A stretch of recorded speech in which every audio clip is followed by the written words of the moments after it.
And welcome back to this segment of One-on-One. I'm Martin Folse, and as promised, a very special guest in the HTV studios today, former mayor and parish president, Mr. Edward Bubby Lyons. And first of all, I got to shake your hand. It's been a while since I've seen you, but It certainly has, Martin, but thank you. It's great to be home.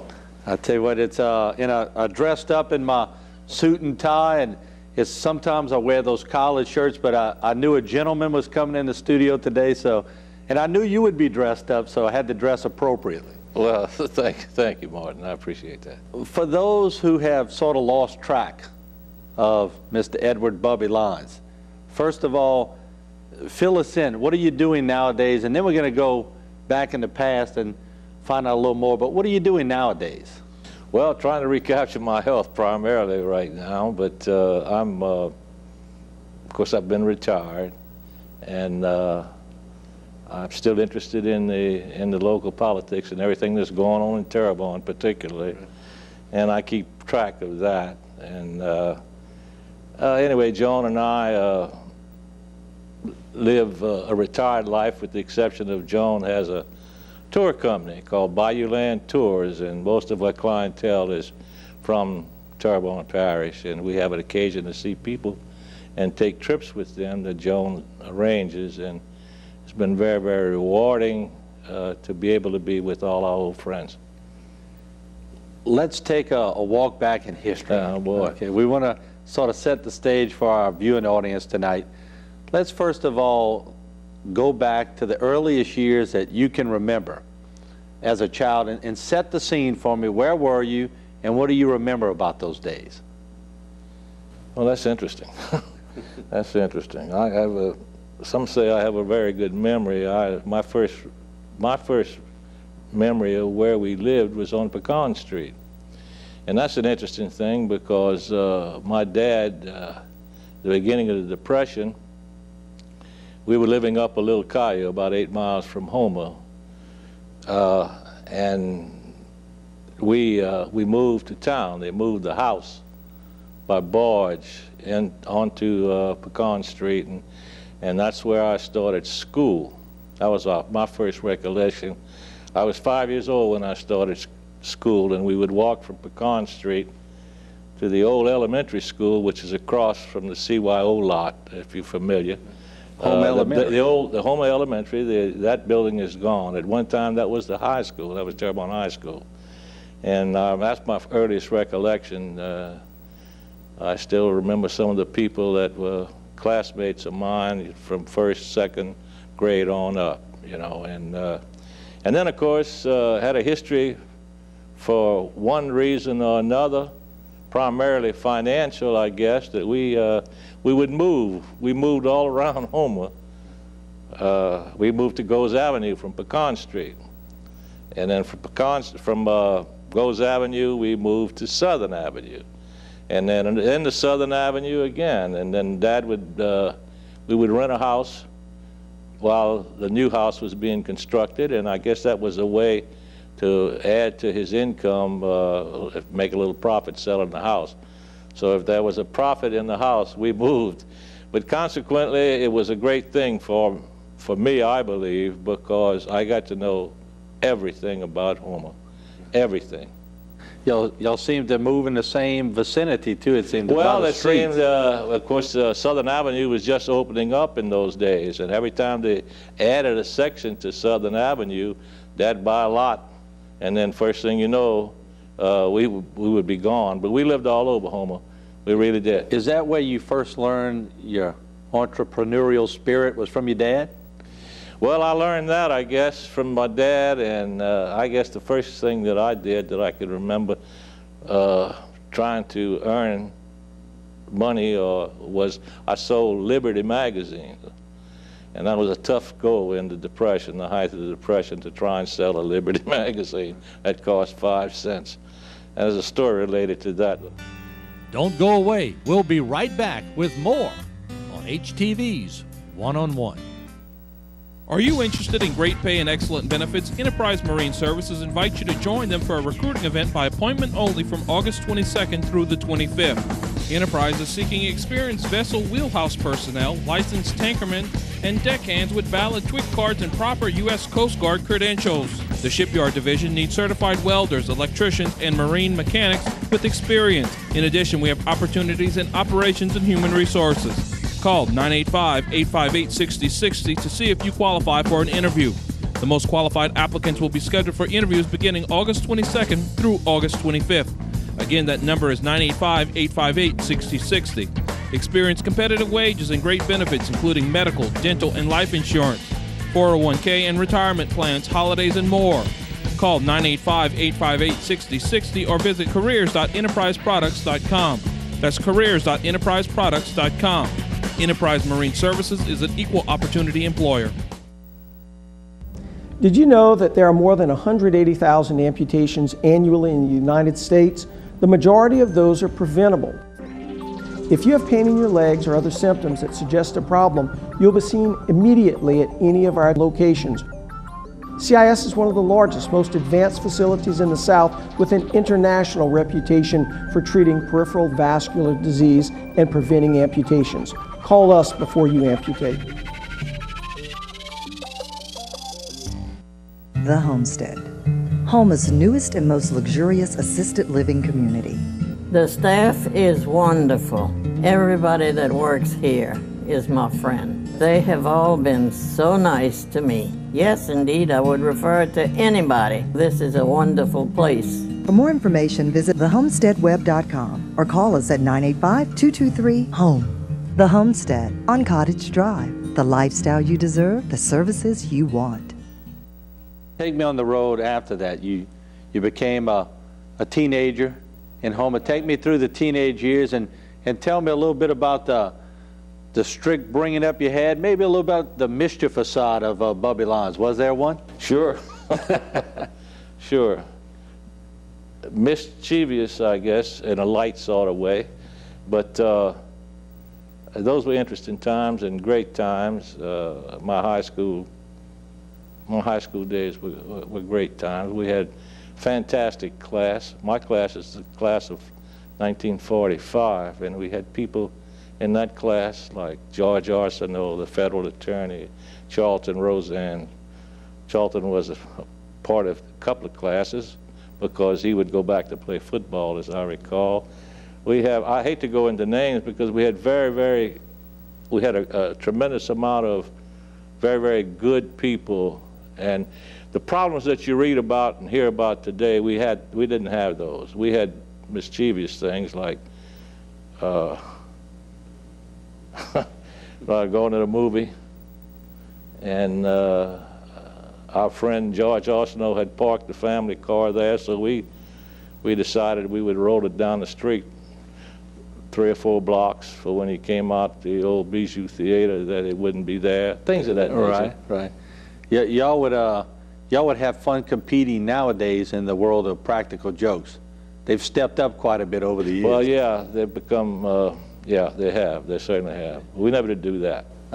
Now, you say you, in your class, was a federal judge, the sheriff, former sheriff. Do you think this was by accident that all of you all came out the same class, or do you think that maybe y'all sort of pushed each other to excel in different areas, and maybe one did one thing, and so the other one said, okay, if he's capable of doing this, maybe I can do this. What was it like? What was the chemistry that got you all there? Well, I think really, when you look at it as chemistry, what it was wanting to do good and wanting to excel in something, and that old entrepreneurial thing was there. It came out of really the Depression. I mean, having to work for something, and if you had a job in those days, you better hold on to it situation and try to improve. No, it's we had a great class, and I think we did push each other, and not knowing it at the time, but I guess we did. What kind of, taking it from your early childhood till your teenage years upon graduation, if someone described Bubby Lyons to me back then, and it's somebody who really knew you, what would they tell me? What were you like? I'd like to say they thought that I was a good guy to get along with or to be with. And I was fortunate, too, in moving all around the city or the town at that time. I was fortunate because I got to know people. I got every portion of the city had a different group of boys. We had the Ruth Street Gang and the American Legion bunch that we just, played with and what have you, and the back of town. And, of course, I lived everywhere during those years. Not very long, but I got to know all the people there. But in answer to your question, I think maybe the greatest thing would be that I got along with all of them, from the highest to the lowest, or financially I'm talking about. You felt comfortable with every situation? I felt very comfortable. It was never a challenge to me or a chore. I felt very comfortable. I really did in growing up. Didn't have the pressures, I think, that most kids have today. You've always, to me, had an easy spirit about you. Now, I've seen you get riled up a couple of times when you were parish president, but to get under your skin, somebody really had to provoke you. Do you think that's something that you learned from your childhood or something that you inherited? I think it's both. I think it's both. I think it's genetic. I really do. My mother was the most calm, passive person that I ever knew, of course. And my dad was that way. You pushed him to a point, and then, of course, that was it. But anyway, I think it was the teaching. I think it was. Take us from your high school days. Upon graduating from high school, take another leap and explain the next few years and what happened in your life from that point. Well, after I graduated from high school, I was too young, really, because I'd started school at 5 to really get a job, and my ambition was to go to college. But I didn't have the ability to go to college financially in those days. Eventually I went to LSU for 1 semester, and then I had an opportunity to enlist in the Army because they were trying to get occupation forces. The war had just ended, World War II had just ended, and so they had enticements to, if you entered, you were considered the service, you were considered a veteran. And as a veteran, at that time, you had educational opportunities. But after I'd finished high school, I went to work for a geophysical company called National Geophysical. And it was great as long as we was doing the work in the lakes where we'd swim, and I'd been a lifeguard at the American Legion pool, and it was just great. Spent most of our time in the water. And then we hit the swamps. And that's when I really decided I didn't want to do that for the rest of my life. So I went on to LSU for a semester, and then, of course, joined the Army. I was 17 when I joined the Army, and then spent some time there, and then came out with the ability to go financially to go to college. The greatest thing, by the way, that I believe that ever happened to the very utmost in establishing the middle class in our country were the GI benefits after World War II, or helped to enhance that, because it gave an opportunity for these people that had been serving to get an education, and as a consequence, it really advanced our country. Talk about your Army days. What were they like? After basic training, they were good. I enjoyed it. And fortunately, for being a kid, walking everywhere, we would walk or we would run. And so physically, we were in great shape. And the guys that used to ride the buses in the cities and the streetcars and what have you. And so at my Army, my basic training really wasn't that bad, but it was physical, as they still do it today. And it was a change, but the discipline, we always had discipline one way or the other. So really that wasn't a bad situation as far as I'm fortunate. I enjoyed most of everything I've ever done in my life. Yeah, like I said, you have an easy spirit about you. Yeah, well, you went through the Depression. Yes. So I guess when you start off young and you go through the Depression, everything else from that point's got to be uphill, right? It's uphill. It really is. That's a little different than nowadays, people who haven't been through hard times. Do you sometimes look at generations and go, if they only knew? If they only knew, that's true. It's only true. That's true. We really have too much. We really have too much. We've become a very wasteful society, and it seems strange that I may say that we have too much. But not having to know the feeling of want as a child, or not, you know, I think it's a terrible injustice. Don't go away. We'll be right back with more on HTV's One-on-One. Last year, 1,000 people in our area died without the gift of hospice. We're out to change that. Hospice is a Medicare benefit providing end-of-life medical and spiritual comfort for your loved one in their final months. And Haydell Memorial Hospice is the only locally owned hospice provider. Our goal is to make the transition peaceful and comfortable for our patient and their family. Haydell Memorial Hospice, completing the gift of life. What are we having for lunch? The 10-piece combo, half regular, half boneless, original hot with fresh cut seasoned fries, homemade ranch, and a nice cold Coke. How about you? New glider sandwiches. The what? New glider sandwiches. Perfectly delicious fillets of 100% white meat, sauced in my choice of 9 mouth-watering flavors, served on a freshly baked yeast roll. I'll have what she's having. The new glider sandwiches, only at Wingstop.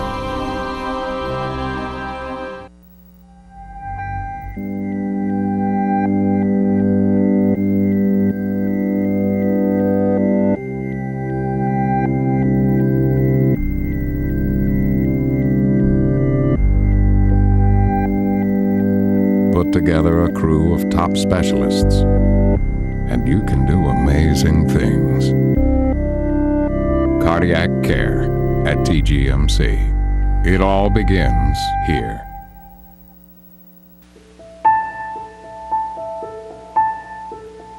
Hi, I'm District Attorney Joe Waits Jr. We're blessed to live in an area abundant in natural resources. The laws are clear when it comes to shrimping in Terrebonne Parish.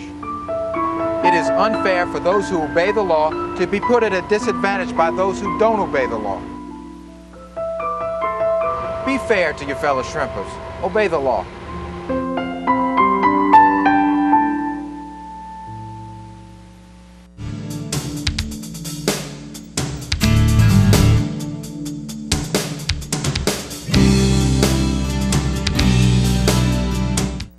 Let's talk about your wife and your family. When did your wife come into play?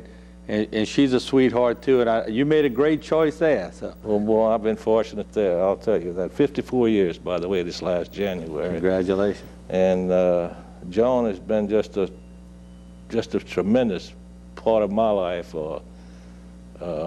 And my 5 kids have been great.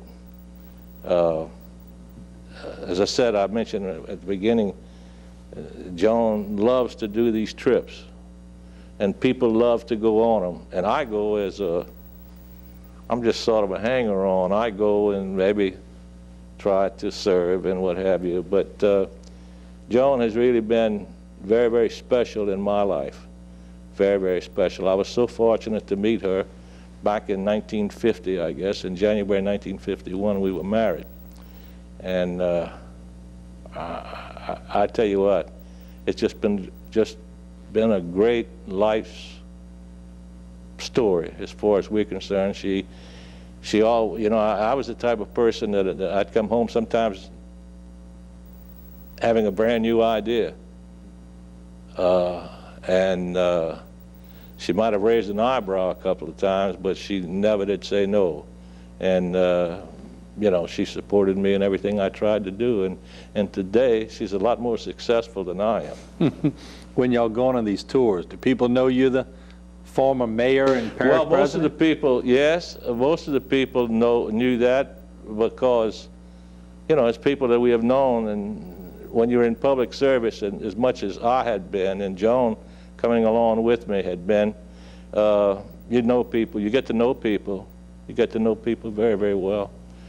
Now, you met your wife. Yes. Like you said, you started a family. When did public service come into play? And I'm not going to use the word politician with you because I never really saw you as a politician. It was more about public service. That's the greatest compliment you could pay me for my time in public service. When did I? Well, as a child, a barefoot kid, sometimes walking to Main Street, and I remember the mayor at that time was a Mr. Elwood Wright. And he was always dressed up, and I can still see him, you know, and very, very fine gentleman. And I would look at him and, oh, you know, this is the mayor.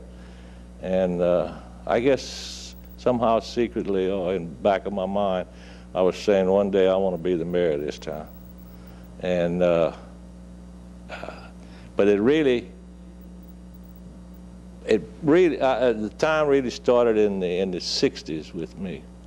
And of course I was interested since I first started to vote in politics, world affairs, national affairs, state and local, and particularly local. I was always interested in the local government aspect of, I had no ambitions other than after I had gotten out of local service. But I really felt that we could do things a better way. And I had that back of my head that I said, well, the only way to do it is to get involved in it and not talk about it, not fuss about it, just get involved in it. And so in 1967, I ran for the police jury, the old police jury system, and had the fortune of serving with for 2 terms, second term as the president, and trying to make a difference, trying to change and to do things better. And at the risk of being less than humble, I feel like I was part of a group of people at that time. We did do things, and we did do things better. And I was constantly striving to have a better way, to govern better, and to perform the services that were expected of government, and in a different way. And when I was the police jury president from 1972 to 1976, serving with people that wanted me to be the president, and I said, I'll do it in one condition, if you'll go along with me, and we will try to make things better. And I think that was the start, really, of the new consolidated government, because we changed our system, the old ward system. We changed how we performed the services, and I think the people respected that, the people liked that, and then we went on from there. Now, that was by the consensus of the people of Terrebonne Parish, but that wasn't an easy fight, was it? No, well, that wasn't at that point. It wasn't the consensus of the people. No, there was the government, the police jury, that made a decision. We're going to change how we operate. Okay. What we're going to do is we're going to set up departments. Set up a finance department and a public works department, and let the administration do the job that they're supposed to do. And we changed our method of operation, but we did it internally. That was the toughest thing, doing it internally, just with an old system that had been existing from the beginning of time. So y'all were departmentalizing, really? We started to departmentalize. That's exactly right. And we took, heretofore, the police juror, Mr. Raul Pellegrin, for instance, was the chairman of the Road and Bridge Department. And Mr. Charles Dewey was the chairman of the drainage. And in actuality, these 2 men would go to the service area and conduct the business and try and disperse not disperse, but yeah, to the crews and what have you. Then we changed that. So we got the proper people, and they relinquished their authority in each of these aspects. I cite those 2 because those were the 2 of the more important parts. But anyway, we changed that, and it started to really click. Things started to work. We started to save money, not because anything was done in the past that wasn't right. It was just a new system, and so accountability. And at that time, that's right. And at that time, I felt I had done my job. I didn't aspire for a long-term political career. So I thought, but anyway, so I didn't run. I didn't run, and This is in 72 you decided not to run? When 76. 76? 75. Yeah. And there was a little time period where you weren't serving? That's right. I went back into business. Okay. With my wife's family. Benton Casing Service. I'll get a little plug here. And so I became involved with them in the business. You know, I knew that, but I didn't remember that. You didn't? Yeah. I didn't remember. I always saw you as what happened, always being in public service. Just in retrospect, when I became the police jury president, I had just sold my interest in Quality Shipyard. Robert Capel at that time and I were partners, and Max Harding later. And so back in 1973, we sold the shipyard, and that gave me an opportunity to work full-time as a police jury president and establishing this system that I wanted to establish, which I think that was the forerunner, really, of eventually the parish president. Well, you just told me a lot about yourself, because obviously if you got out of both of those businesses you were talking about, you were not chasing money, were you? No. You were running the other way. Yeah, I guess so. I guess so. Looking back in retrospect, maybe that was basically my financial condition today, man, that was a mistake. I want you to hold that thought. What we're going to do, we're going to take a short break. This is the end of our part one with the former mayor and parish president of Terrebonne Parish, Mr. Edward Bubby Lyons. When we come back next week, we're going to get in more about when he took office as the mayor and parish president. And we're also going to pick his brain about some of the things and some of the changes in the parish today and how he feels about them. We'll be back next week with part two.